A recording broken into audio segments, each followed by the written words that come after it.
participants. Assalamu alaikum and a very cheerful morning to all of you. I, Dr. Asifa Wali, welcome all of you to the third day of MSME sponsored training program. Today we have with us eminent speaker, our Professor Dr. Adnan Abubakar sir. Sir will be speaking on water quality in trout culture.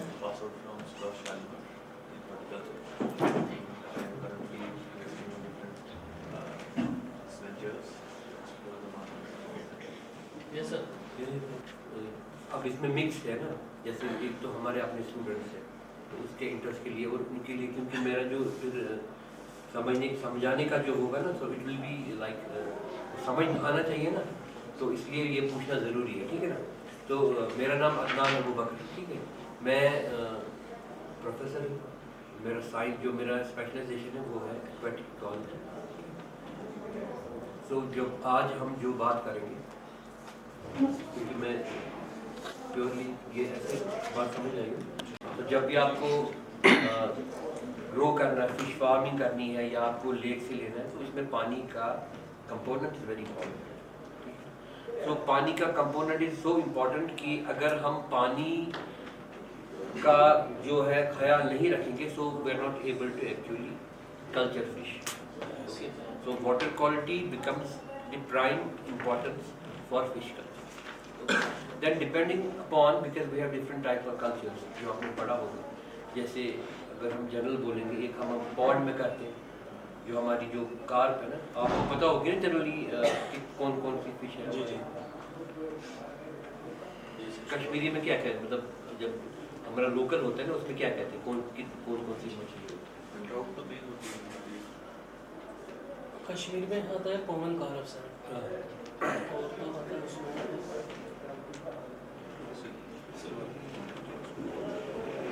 अब उसमें क्या मतलब, एक तो होती है कशिर पट, yes वरना चाहिए पंजेब, जो ट्राउट है ना, ट्राउट नॉर्मल लोग खाते हैं और ना ही नॉर्मल लोग वो इतना पसंद करते हैं। नॉर्मल हो गया जो एवरेज हम घर पे जो खाना खाते हैं ना, जब पकाते हैं विंटर में नॉर्मली, क्योंकि यहाँ एक वो ट्रेडिशन है कि अब मुझे पता नहीं आप लोग कितने घरों में है कि जब यहाँ पहले कहते थे कि जो भी महीना है जिसमें आर स्टार्ट हो जाएगा, है ना, स्टार्ट फ्रॉम सितंबर, तो वहाँ से मछली खाना स्टार्ट। अब काफ़ी चेंज हो गया है, अब तो लोग पूरा साल मछली खाते हैं, ठीक है ना। अब तो पकोड़े भी आपको मछली के मिलते हैं, ठीक है। तो ट्राउट जो है, ट्राउट इज़ बेसिकली ये आप मान लीजिए ये ज़्यादा लग्जरी आइटम है, ज़्यादा मोस्टली होटल्स में ज़्यादा चलता है, ठीक है। और वही लोग खाते हैं जिनको पता है कि ट्राउट है क्या, because it's costly, 500 rupees kg is means, and then you cannot cook 1 kg of trout, so you have to get 2-3 kg, and that means 1500 rupees, and then it's not that everyone can actually afford it, ठीक है। तो normally जो हमारी पंजाब तो कश्मीरी मछली है, पंजाबी जो है, ठीक है ना। तो ये मछलियाँ जो है, ये अगर हम पंजाबी मछली कहते हैं तो कार्प कहते हैं, तो वो हम ग्रो कर सकते हैं पॉन्ड में। अगर हम ट्राउट की बात करें, ट्राउट पॉन्ड में ग्रो नहीं होती है, तो उसके लिए जो हमें चाहिए वो रेसवे चाहिए, ठीक है। इस प्रोग्राम में ये आपने देखा होगा, या आपको दिखाया जाएगा कि रेसवे क्या है और रेसवे और पॉन्ड क्या है, ठीक है ना। ये हो गया जब हम करते हैं। और नेचर में हमारे पास लेक्स होते हैं, नेचर में हमारे पास रिवर्स है, रनिंग वाटर जिसको हम कहते हैं, रनिंग वाटर होते हैं ना, दोनों वाटर्स में मछली होती है, ठीक है ना। और या हम नेचर से लाएंगे, अगर नेचर में नहीं है, हमें ग्रो करना है, तो उसके लिए हमें पॉन्ड कल्चर करना है। अगर हम नॉर्मल कार्प में जाना है, अगर हमें ट्राउट का कल्चर करना है, फिर हमें उसमें रेसवे होना लाजमी है। और रेसवे होना लाजमी मीन उसमें हमारा खर्चा भी उसी हिसाब से ज़्यादा रहता है, क्योंकि रेसवे जो रहता है वो सारा कंक्रीट का रहता है, वो ऐसा है नहीं कि मिट्टी का बनाओगे इसमें पानी आएगा। सो इट्स जो उसका जो इंजीनियरिंग है उसमें स्पेशल आपको चाहिए, पहले इंफॉर्मेशन चाहिए, या आपके जो साइंटिस्ट चाहिए जो आपको गाइड करेंगे कि प्रॉपरली पहले रेसवे कितना बनाएंगे, कितना बड़ा बनाएंगे, फ्लो कितना होगा पानी का, पानी कितना होना चाहिए। हाँ, अगर हम पॉन्ड की बात करें, pond culture is in comparison to your raceways culture is much easier, but it also needs technical guidance. ठीक है ना। तो सबसे इम्पोर्टेंट ये है कि जब आपके पास पहले पानी होना चाहिए, है ना। जब आप ये सोचेंगे कि now will start fish culture, तो इसमें इम्पोर्टेंट है, अगर आपके पास ज़मीन है, खाली ज़मीन is not suffice, that means you need to have water. Okay, and now water जो है, अब एक होता है पानी आपके पास है, अब एक है अंडरग्राउंड पानी जो हर किसी के पास होता है।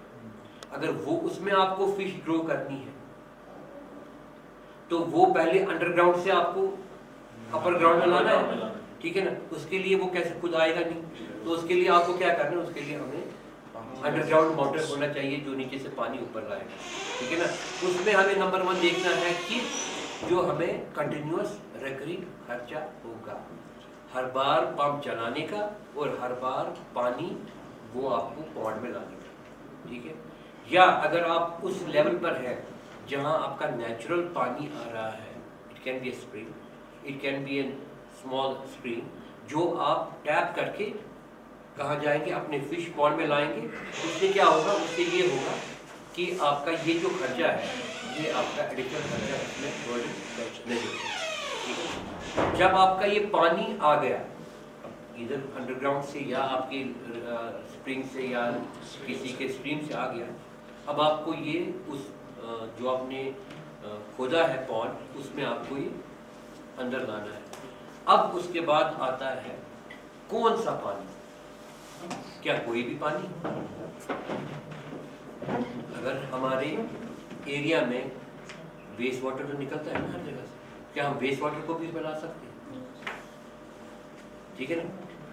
अब हमें पानी देखना है, कोई भी पानी नहीं होगा तो दैट मीन्स वो हमें देखना है जो पानी अब अगर हमने लेक से लाया या हमने रिवर से लाया, उसका भी हमें पहले जायजा, जो क्वालिटी हमें पता रहनी चाहिए कि क्या है इसमें, क्योंकि कुछ पैरामीटर ऐसे हैं जहां आप कंप्रोमाइज नहीं कर सकते हैं फिश के साथ, कैन नॉट कंप्रोमाइज, ठीक है ना।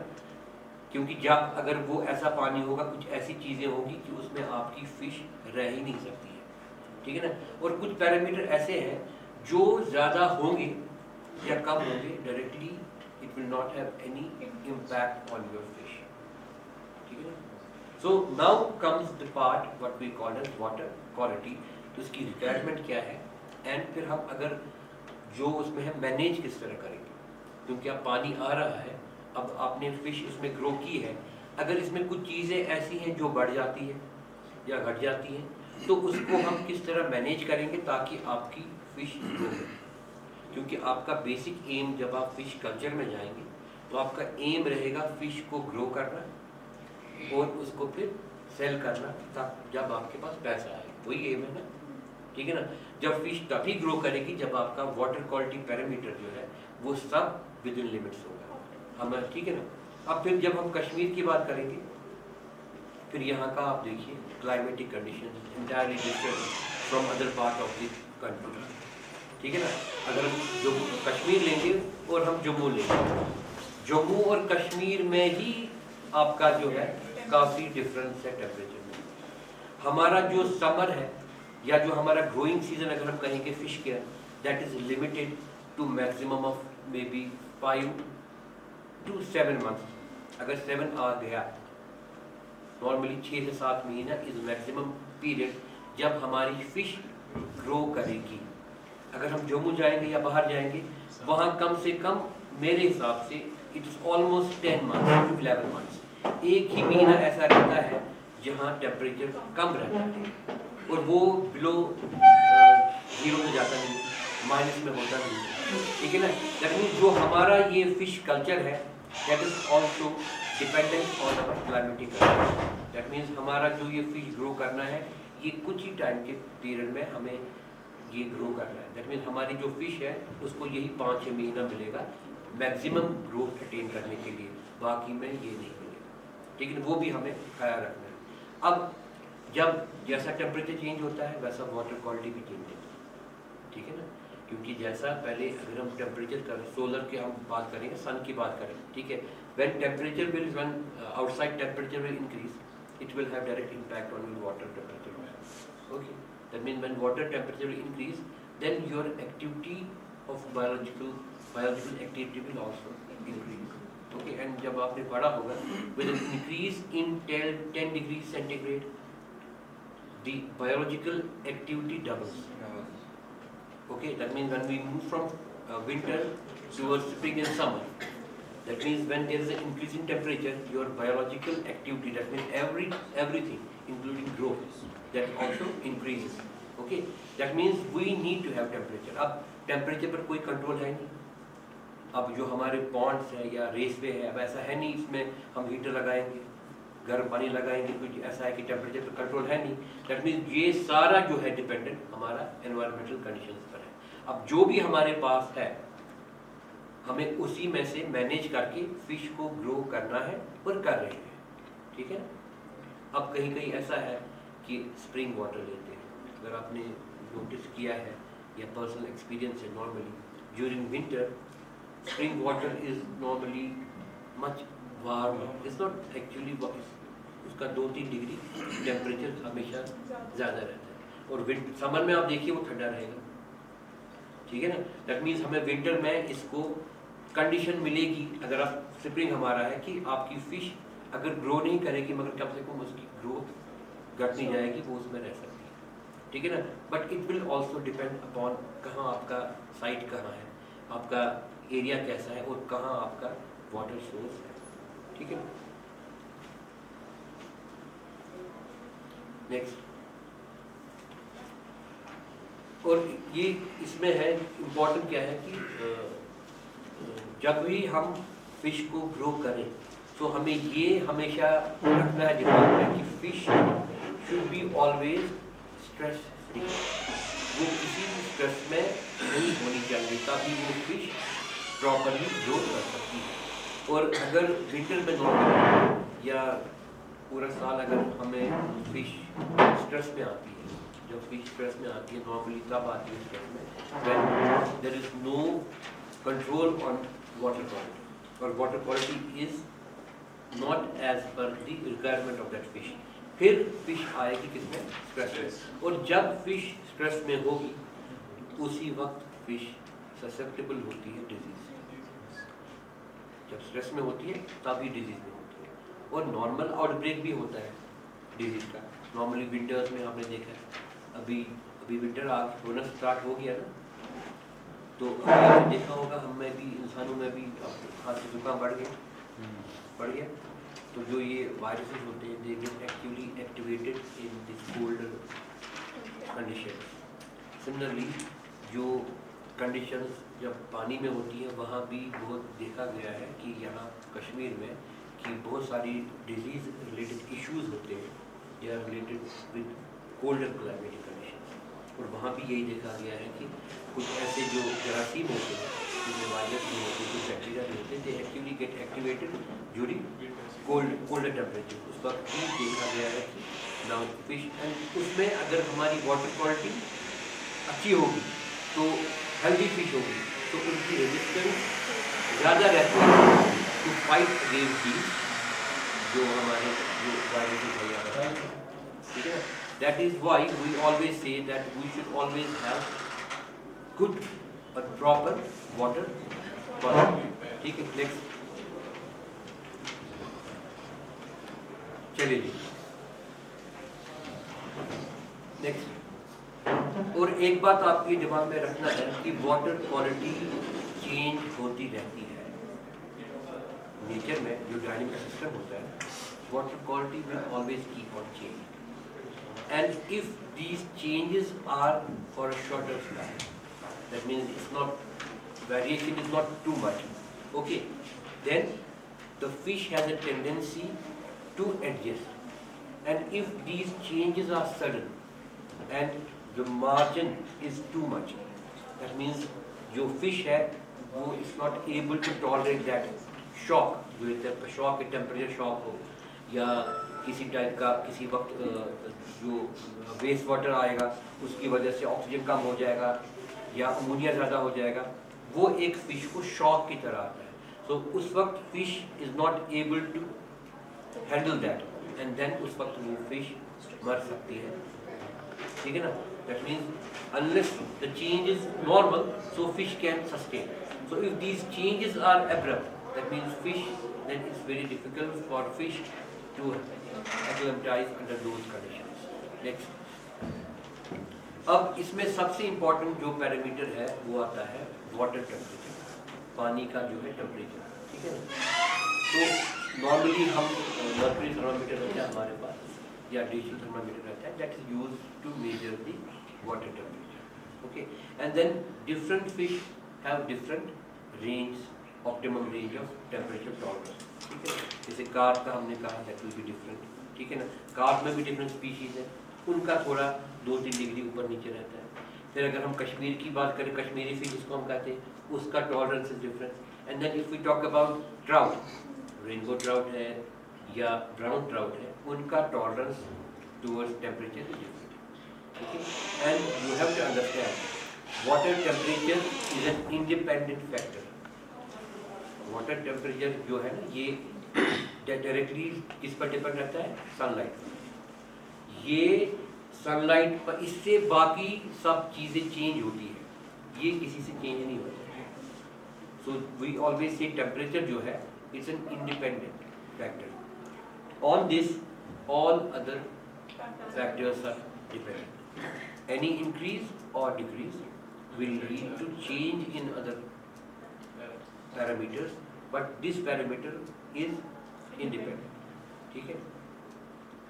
तो वाटर टेम्परेचर जब इंक्रीज हो जाएगा normally from winter onwards, will come in winter, then will spring, then summer, then autumn, then again winter, so it there is a gradual increase, okay। When water temperature increases, there are other parameters which are directly dependent on water temperature, ठीक है ना। we'll be discussing them in next slide। so ये आप ये जो देख रहे हैं ना फोटोग्राफ, ये हमारे पास थर्मामीटर रहता है, okay।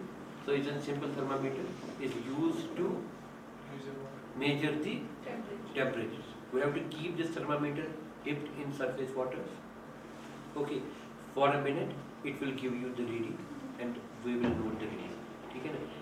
और फिर आपको ये भी देखना है कि बाहर का कैसा टेम्परेचर कैसा है, ठीक है। सराउंडिंग टेम्परेचर एक होता है, तो we are talking of water temperature, ठीक है ना। पहले हम सराउंडिंग करेंगे, उसके बाद हम किस पे आ जाएंगे? Water temperature. Next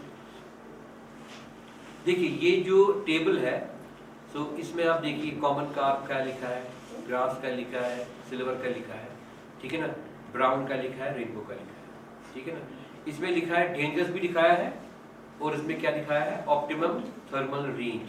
that means अगर इस रेंज में ये रहेगा, ऑप्टिमम में रहेगा, फिश हमारी अच्छी ग्रोथ भी करेगी और प्रॉब्लम के बगैर रहेगी, ठीक है ना।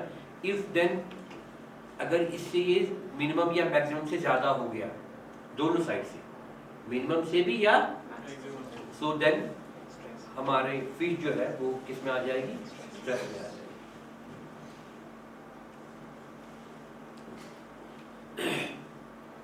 चलिए, फिर ये इसके बाद लिखा है टर्बिडिटी एंड ट्रांसपेरेंसी, ठीक है। Now these are two different parameters. Turbidity होता है, पानी गंदा होता है ना, मर्की होता है, तब ना टर्बिडिटी में आ, ठीक है ना। दूसरी होगी ट्रांसपेरेंसी, कि कितना पानी क्लियर है। ये दो different parameters, there are separate parameters, but they are closely linked with each other, ठीक है ना। क्योंकि जब पानी गंदा होगा तब ट्रांसपेरेंसी कम होगी, ठीक है ना। जब पानी साफ होगा तब टर्बिडिटी कम होगी। दे आर इनवर्सली, जो हम बोलते हैं आपस में, ये इनका रिलेशन जो है वो इनवर्स है। टर्बिडिटी ज्यादा, ट्रांसपेरेंसी कम। गंदा पानी, light penetration will be less, पानी साफ, light penetration will be more, ठीक है ना। अब ये जो गंदा हम कहेंगे अब किस हिसाब से? अब इसमें हम बोलेंगे इसमें मिट्टी का पानी आ गया, अब वो नॉर्मली कब आता है? वो तब आता है जब हमारी बारिश होती है, वही होगा ना, बारिश होगी या कुछ ऐसे इवेंट्स होंगे हमारे पॉड में जिससे नीचे वाला जो मिट्टी है वो पानी वो ऊपर आ जाएगा, ठीक है ना। या कहीं पर बना चाहिए खलुल्ला, तमीसार उसी वक्त होगा ना का पानी गंदा। जब वो कंडीशन होगी तो उसमें क्या होगा, अब नेचर में क्या रखा है कि जब लाइट आती है so there are minute organism which we call as, जो हम एल्गी कहते हैं, algae we call them algae, या स्मॉल प्लांट्स। एनिमल जानवर मज आसान बड़ी कुछ बेच लकट तम मैक्रोफाइट्स बागे माइक्रोफाइट्स, स्मॉल गई माइक्रोफाइट्स, या बना टेक्निकली तम एल्गी, और we call them as phytoplankton, ठीक है ना। They produce oxygen. अब जब पेनिट्रेशन कम होगी, लाइट पेनिट्रेशन कम होगी, ऑक्सीजन प्रोडक्शन पर भी असर पड़ता है, ठीक। कभी कभी ऐसा होता है कि एल्गी इतना ज्यादा ग्रो करती है पानी में कि एल्गी की वजह से ही टर्बिडिटी होती है।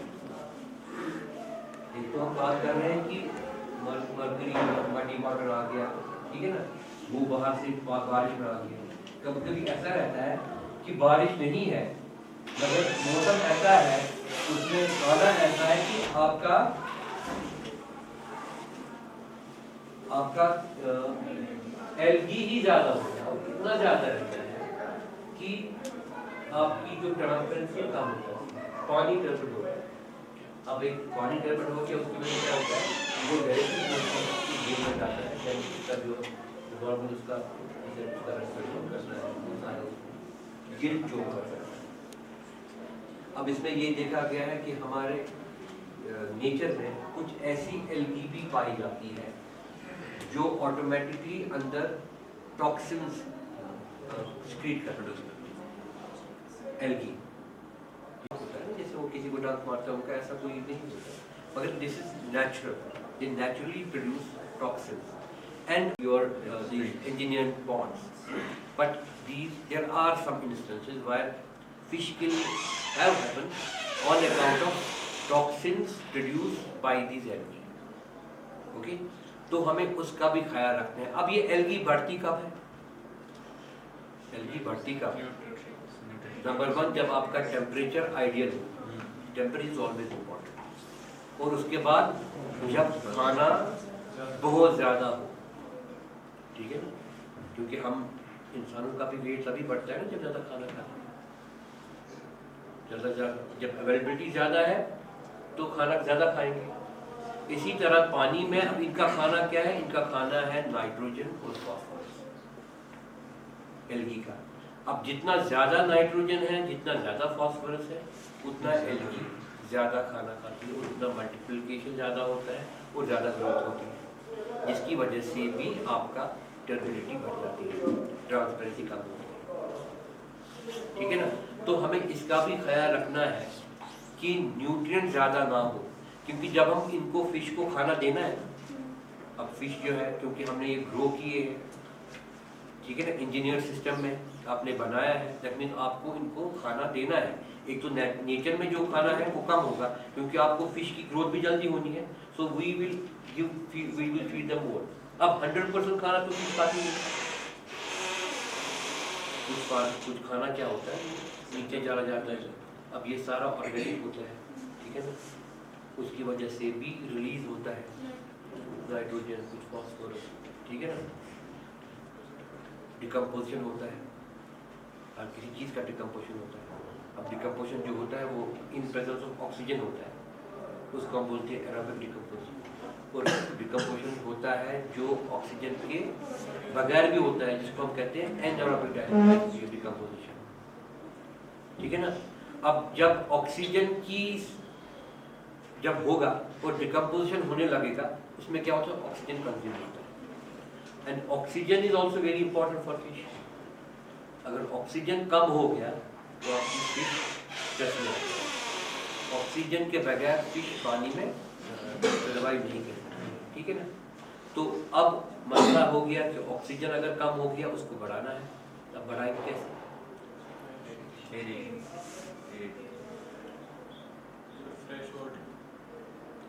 अब उसमें दो चीजें हैं, एक है या हम इनफ्लो बढ़ाएंगे, पानी का इनफ्लो बढ़ाएंगे, जो फ्रेश पानी आएगा उसमें और ऑक्सीजन होगा, वो लेक में आ जाएगा, पॉन्ड में आ जाएगा, ठीक है। या पानी को हमें मिलाना है क्या बोलते हैं, एजिटेट करना है कि जिसमें वो ऑक्सीजन ऐड करे। आपने देखा होगा, अगर आप गए होंगे डल लेक के किनारे किनारे गए होंगे बहुत बार, आपने देखा होगा वहाँ बड़े जबरदस्त फवारे लगे हुए हैं, ठीक है। अब उसमें लाइट भी रहती है, ब्लू लाइट रहती है। अब वो ऐसा है कि ऑर्नामेंटल लगता है, बहुत सारे बोलते हैं अच्छा फवारा लगे। अब एक तो फवारा तो लगा कि कश्मीर में फवारा लगे, बट उसका ये काम भी है, वो उन जोन्स पे लगा है डल लेक में जहाँ नॉर्मली ऑक्सीजन कम रहता है। हर जगह नहीं, आपने देखा हर जगह नहीं है, सारे लेक में नहीं है, पर्टिकुलर एक इस इलाके से तो वो क्या करते हैं, जब वो आता है तो वो हवा में जब पानी जाता है, it brings adds oxygen, so that oxygen is again added to your water. Similarly, if you have large ponds, ठीक है ना, if you have large big ponds, larger in areas, so वहाँ ऑक्सीजन डिप्लीशन की problem रहती है, और ये normally रहती है ड्यूरिंग समर्स। अब समर्स में क्यों रहती है? दिन में ये प्रॉब्लम नहीं रहती है, दिन में आपके पास एल्गी है जो प्रोड्यूस करता है ऑक्सीजन, दिन में सनलाइट भी रहती है, थोड़ी सी होती है, बट क्या होता है जब शाम आती है उस वक्त सनलाइट नहीं रहती, that means production of oxygen is depleted, and then decomposition जो मैंने आपको बोला इज एन प्रोसेस 24/7, वो हमेशा होता रहता है। अब दिन में हो गया डिकम्पोजिशन, उसको कंपनसेट करता है आपका ऑक्सीजन प्रोडक्शन। अब रात में ये प्रोडक्शन जो है वो कम हो गया, ठीक है ना। अब उस वक्त क्या है, डिप्लीशन ज़्यादा रहता है, तो ऐसा होता है कि पानी में ऑक्सीजन कम रहता है, और जब ये देखा गया है कि मॉर्निंग में 3-4 बजे करीब the minimum concentration of oxygen remains at that time in the fish pond. अगर सिचुएशन आपकी ऐसी आती है तो ये हो सकता है कि अगर आपका ऑक्सीजन 0 चला गया, 2 से कम चला गया, आपकी फिश एब्रप्टली मर सकती है, स्ट्रेस में नहीं आ जाएगी, वो मर जाएगी। तो जब ऐसा प्रोसेस है तो what we have to do, we have to keep provision for aeration. फिर जैसे पॉन्ड में भी सरफेस एरिएटर्स रहते हैं, ठीक है ना। इवन इसमें मैं फोटोग्राफ एक दिखाया है, ट्रैक्टर के पीछे वो पैडल एरिएटर लगा है, वो ट्रैक्टर चलता है, पैडल एरिएटर सरफेस को उसकी वजह से ऑक्सीजन ऐड होता है, जो नॉर्मली देखा गया है कि जैसे वो ऑटोमेटिक एरिएटर भी हो सकते हैं। टाइम लगाया, फिक्स किया, ऑटोमेटिक सुबह 4 बजे वो एरिएशन स्टार्ट हो जाएगी, ऑक्सीजन ऐड हो जाएगा। जब आपकी फिश ये देखेगी कि ऑक्सीजन कम हो गया, लेकिन ऑटोमेटिकली आपके एरिएटर ऐड हो गए, so more oxygen is added, so your fish will not be affected, ठीक है। नेक्स्ट, इसमें फिर जाइए आगे जाऊँगा आगे और ये देख लीजिए, ये ग्राफ है जो दिखाता है कि ऑक्सीजन दिन में किस तरह इंक्रीज होता है। और आप देख लीजिए हर किसी सूरत हाल में जब हम मॉर्निंग में आते हैं सबसे कम ये उसी वक्त रहता है ना। डिप, 2 जगह डिप है ना, यहाँ भी 6 AM लिखा है, उस साइड भी 6 AM लिखा है, और ये डिप जो है ये मॉर्निंग में ही होता है। इसलिए जो मैंने आपको बोला, क्योंकि रात में production of oxygen through photosynthesis is 0, okay. There is only transfer of oxygen from this surface जो अबोव आपका ऑक्सीजन है in atmosphere, that is through a slow process of diffusion, okay. तब ये होता है कि कंजप्शन आपकी कंटिन्यूअस है, क्योंकि एनिमल्स जो भी है, आप सिर्फ फिश नहीं है, फिश के बगैर आपके पास ज़ूबैंथस है, ज़ूप्लैंक्टन है, सबको ऑक्सीजन चाहिए, तो वो कंटिन्यूअसली क्या होता है, कंज्यूम होता है। तो मॉर्निंग में ऐसा टाइम आता है जब ये सबसे मिनिमम पर रहता है। नेक्स्ट, फिर ये इसमें दिखाया है कि आप देख लीजिए ऊपर और नीचे, ऊपर 0 है, स्मॉल फिश है ना, सर्वाइव शॉर्टर, उसके बाद देखिए लीथल। अगर फिर दिखाया है अगर 1 मिलीग्राम ऑक्सीजन है तो इस लीथल, अगर 1 से लेकर 4 से 5 तक आप देख लीजिए, ठीक है ना। दैट मीन्स हमें इसमें भी दिखाया गया है कि we need to keep optimum range of oxygen in fish pond in order to grow fish. That means fish को ऑक्सीजन चाहिए और हमें फिश को ग्रो करने के लिए ऑक्सीजन की जो कंसंट्रेशन है वो हमें आइडियल चाहिए। नेक्स्ट, फिर इसमें लिखा है कि डिफरेंट फिश स्पीशीज की डिफरेंट रेंजेस है, जो आपको पता है।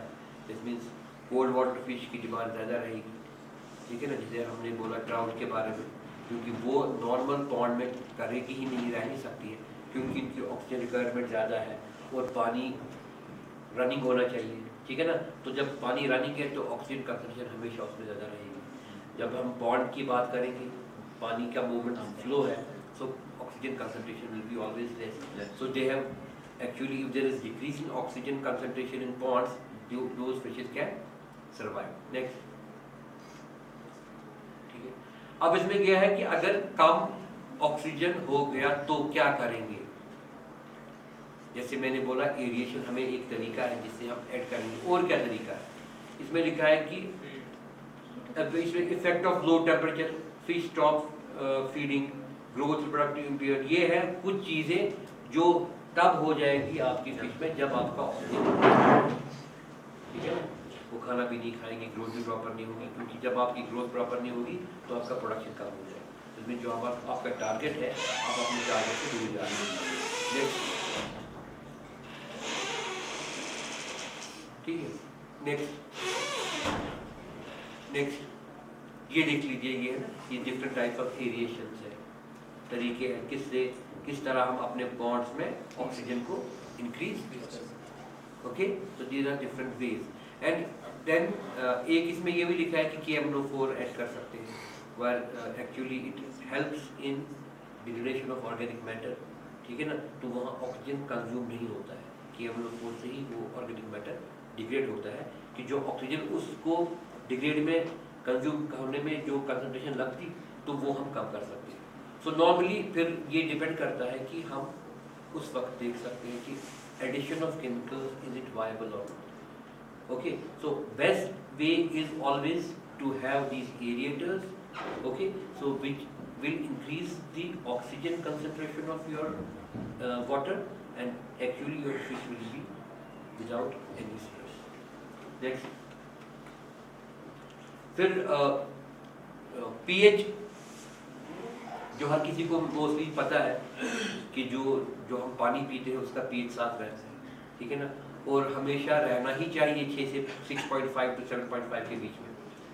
इसी तरह जब हम बात करेंगे बॉन्ड की, उसका भी जो है it should always remain towards alkaline side. If it goes towards acidic side, that is not feasible and not also good for your fish, क्योंकि उसके बाद बहुत सारी ऐसी इंटरेक्शन होती है, क्योंकि जब ये, क्योंकि will not be talking in detail about the chemistry behind it, क्योंकि अगर pH माइनस में, सॉरी किस में चला गया, एसिडिक में चला गया, ये वो अंडर डिफरेंट कंडीशंस में रहता है, ठीक है ना।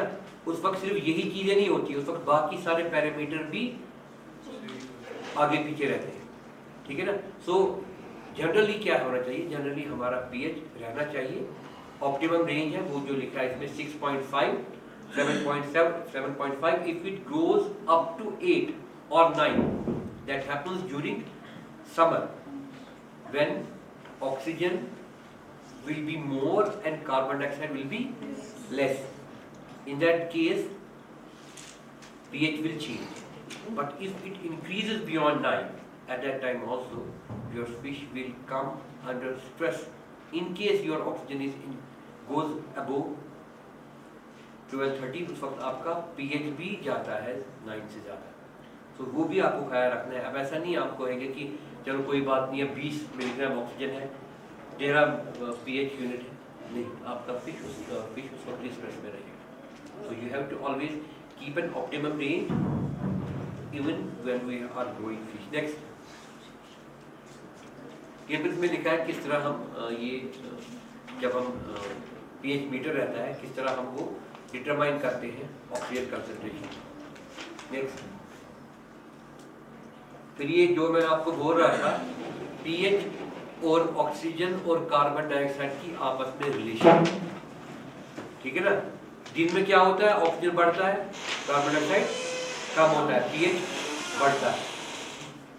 रात में क्या होता है, ऑक्सीजन कम होता है, कार्बन डाइऑक्साइड बढ़ता है, पीएच भी कम होता है। सो जब रात में ऑक्सीजन हमारा कम हो गया, उसमें ये चांस होता है कि पीएच भी हमारा कम हो गया, it will go towards acidic side, and if oxygen will deplete, even pH will also decrease, then उसका कंबाइंड इफेक्ट से आपकी मछली मर सकती है। मीन ये खाली ऑक्सीजन नहीं, क्योंकि इसके साथ बाकी पैरामीटर्स भी एसोसिएटेड है। So we have to take care of oxygen, automatically pH is also taking care of, ठीक है ना। और ये मैं आपको बोलूँगा, ये सारा जो अप और डाउन है, ये सारा टेम्परेचर की वजह से भी होता है, ठीक है ना। नेक्स्ट, ये आप देखिए, इसमें भी रेंज दिखाया है, डिफरेंट रेंज है कि कौन सा ऑप्टिमम है और कहाँ आपकी फिश स्ट्रेस में आ जाएगी, कहाँ उसकी ग्रोथ स्लो हो जाएगी और कहाँ आपकी फिश का ऑप्टिमम रेंज है। और यहाँ भी दिखाया जाए कि 6.5 और 9, ठीक है ना, desirable range to fish for fish production. Most जो आपकी फिश है, जो कार्प आप करेंगे, ग्रास कार्प जो भी है, तो उसका जो ऑप्टिमम रेंज है that is between 6.5 maximum up to 9, and we have to make sure that pH जो पानी का है वो किस में रहेगा। चलिए जी, फिर इसमें कुछ चीज़ें दिखाई है, केमिकल मेथड्स दिखाए हैं, जिससे हम पीएच को कभी इंक्रीज हो गया डिक्रीज भी कर सकते हैं, अगर कभी डिक्रीज हो गया तब हम इंक्रीज भी कर सकते हैं। इस पर जैसे लिखा है जिप्सम है, ये अलम है, जब हम ऐड करते हैं तो उससे पीएच बैलेंस में रहता है, ठीक है ना। वो पे डिपेंड करता है आपका फॉर्म कितना है, उसमें पानी कितना है, उसका पीएच कितना है, ठीक है। नेक्स्ट, और ये आपको दिमाग में रखना है, इसका भी रिलेशन ऑक्सीजन के साथ है, इसका भी रिलेशन। अगर ऑक्सीजन हमने अच्छी खासी मिकदार में पानी में रखा तो अमोनिया हमेशा कम रहेगा, ओके। दैट मींस ये ऑक्सीजन मेंटेन करने से सिर्फ पीएच कंट्रोल में नहीं रहेगा, अमोनिया भी रहेगा। अब अमोनिया क्या है, ये ऑक्सीडाइज होता है, इसका दूसरा स्टेबल फॉर्म है, ठीक है, नाइट्राइट। नाइट्राइट से ज्यादा स्टेबल फॉर्म है नाइट्रेट, और नाइट्रेट तब रहेगा जब आपके पास पानी में ऑक्सीजन हो, आपके पानी में अमोनिया बढ़ता ही जाएगा, क्योंकि ये बेसिकली एक साइकिल है जो हम बच्चों को पढ़ाते हैं ना, नाइट्रोजन साइकिल जिसको हम कहते हैं, किस तरह वो है, उसमें कौन सा बैक्टीरिया है, किस तरह वो कन्वर्ट करता है, ठीक है ना, अमोनिफिकेशन, नाइट्रिफिकेशन, डिनाइट्रिफिकेशन, डिफरेंट स्टेप्स है नाइट्रोजन साइकिल के। तो उसमें से एक जो फॉर्म है दैट इज अमोनिया, ठीक है। और ये भी आपको, जब आपको, अगर आपको फिश कल्चर में जाना है, आपको ये दिमाग में, जो लैब में बातें करवा, क्योंकि जो फील्ड में रहता है, he is always much more experienced because he is actually doing it practically, so he knows when oxygen will increase by his experience. Normally जब आप देखेंगे उसके पास कोई लेबोरेटरी नहीं होगी, ना उसके पास डियोमीटर होगा, ना ही उसके पास क्या बोलते हैं पीएच मीटर रहेगा, मगर उसको ये पता रहेगा कि किस तरीके में कब कब ऑक्सीजन जाना करने के लिए। तो आपका टेक्निकल गाइडेंस होना ज़रूरी है, और फिर आपको ये पता होना चाहिए कि कौन सा पैरामीटर किन कंडीशन में बढ़ेगा और किन कंडीशन में कम होगा, तभी आपकी फिश प्रॉपरली ग्रो कर सकती है, ठीक है ना। उसी में एक पैरामीटर जो मैंने आपको बोला वो क्या है, जब कौन सा, जब अमोनिया पानी में आता है तो उसमें क्या रिएक्शन होती है, किस वजह से वो लेफ्ट साइड में रहता है, जैसे अमोनिया कब रहेगा, नाइट्राइट कब रहेगा और नाइट्रेट कब बनेगा, ठीक है ना।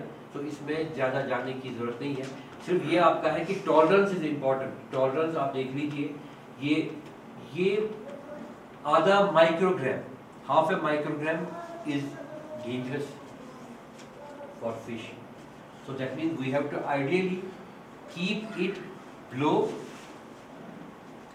जो लेवल है एक, उससे कम रहना चाहिए, और वो आपको तब रहेगा जब आप ऑक्सीजन हमेशा हायर साइड में रखें, but congenial for fish to grow.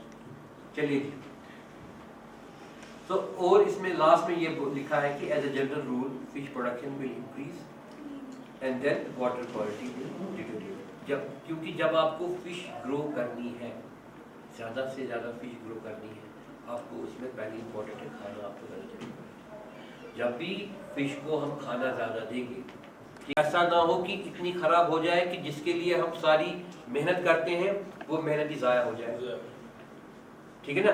So we have to strike a balance, that means we need fish, we also need fish to grow properly, but and we also expect that water quality will deteriorate, but it should not deteriorate to such a limit where your fish will die, ठीक है ना। तो वो वही हो जाएगा जो मुर्गी का जो सोने के अंडे देनी थी उसने वो मारा तो उसको खत्म हो गया। इस तरह हमारी मछली खत्म हो जाएगी, आपका सारा कारोबार भी खत्म हो जाएगा, ठीक है ना। बट ये आपको दिमाग में रखना है, वाटर क्वालिटी खराब होनी है जब आप फिश ज़्यादा ग्रो करेंगे, क्योंकि फीकल मैटर निकलता है फिश से, वो जाएगा पानी में आ जाएगा, ऑक्सीजन जब कम हो जाएगा डिकम्पोजर हो जाएगा, वो इंटरनल लोडिंग बढ़ती है, नीचे सेडिमेंट से ऊपर जाता है, जब पानी खराब होगा। बट हमें ये ख्याल रखना है कि पानी खराब होगा बट इतना खराब ना हो कि आपकी फिश ही जिंदा ना रहे, ठीक है ना। तभी जो हमने कुछ पैरामीटर डिस्कस किए, ये वो वाले पैरामीटर्स है which are very critical for your fish to grow. वो आप रेस में हो, पॉन्ड हो या इवन लेक हो या रिवर हो, वहाँ इन चीज़ें जैसे oxygen, pH, ammonia, transparency, turbidity, ये चीज़ें अगर आपके ख़राब हो गई, दैट मीन्स जो आपकी लिमिट में नहीं है जो फिश को चाहिए, तो ये आप एक्सपेक्ट कीजिए कि आपकी फिश सर्वाइव नहीं करेगी। सो इनको मैनेज करने के लिए, प्रॉपर मैनेजमेंट के लिए हमें क्या चाहिए, जो डिफरेंट जो प्रोटोकॉल्स बोला है, किस तरह कब फीडिंग करनी है, किस वक्त में फीडिंग करनी है, और स्टॉकिंग डेंसिटी क्या होगी, क्योंकि हर किसी पॉन्ड की, लेक की कैपेसिटी है, ठीक है ना। अगर गधे को भी हम सामान लोड करें इतना कि वो गधा भी फिर बैठ जाएगा, इसी तरह अगर पॉन्ड की कैपेसिटी है कि वो सस्टेन करे फिश को, अगर आप मान लीजिए 100 number of fish, so if we add 1000, so क्योंकि कैपेसिटी नहीं है, क्योंकि वहाँ कैपेसिटी के बाहर है तो वो आपका जो सिस्टम है इट विल कोलैप्स, ठीक है ना। So you have to keep lot of things in your mind. So water quality is one of them, and then stocking density is also important, and then frequent management of water quality and frequent management of your pond, overall management is also very important for successful aquaculture, ठीक है ना। Thank you. Any questions from the participants?